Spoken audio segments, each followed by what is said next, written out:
ఏ age నుంచి వాళ్ళు diagnose అంటే లైక్ రెగ్యులర్ చెకప్ చేసుకోవడం మంచిదంటారు?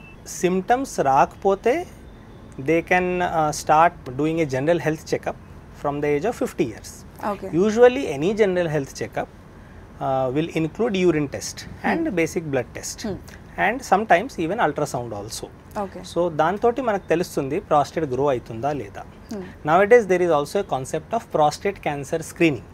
సో ఫర్ దాట్ ఒక పిఎస్ఏ టెస్ట్ చేస్తారు, అది కూడా ఒక blood test. Basically this starts from the age of 50, you can say 50 years నుంచి అది స్టార్ట్ చేసుకోవచ్చు. అంటే మేజర్గా అసలు ఏం సిమ్టమ్స్ ఉంటాయి అంటే లైక్ 50 years నుంచి men should watch out for them అంటే ఏంటంటే? యా, సో డెఫినెట్లీ మూత్ర రిలేటెడ్ సిమ్టమ్స్ ఉంటాయి.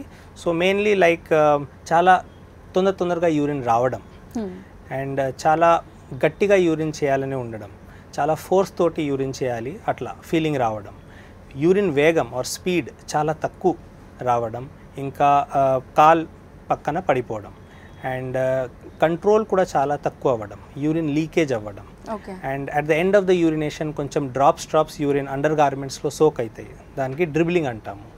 అండ్ ఆ సెన్సేషన్ రావడం మొత్తం యూరిన్ నాకు ఖాళీ అవ్వలేదు, పోసుకున్న తర్వాత కూడా కొంచెం లోపల ఉండిపోయింది, that is called incomplete voiding. So ఇట్లాంటివి సిమ్టమ్స్ ఉంటాయి. So usually we divided into storage symptom which includes frequency, urgency and night time voiding or నొక్ట్యూరియా.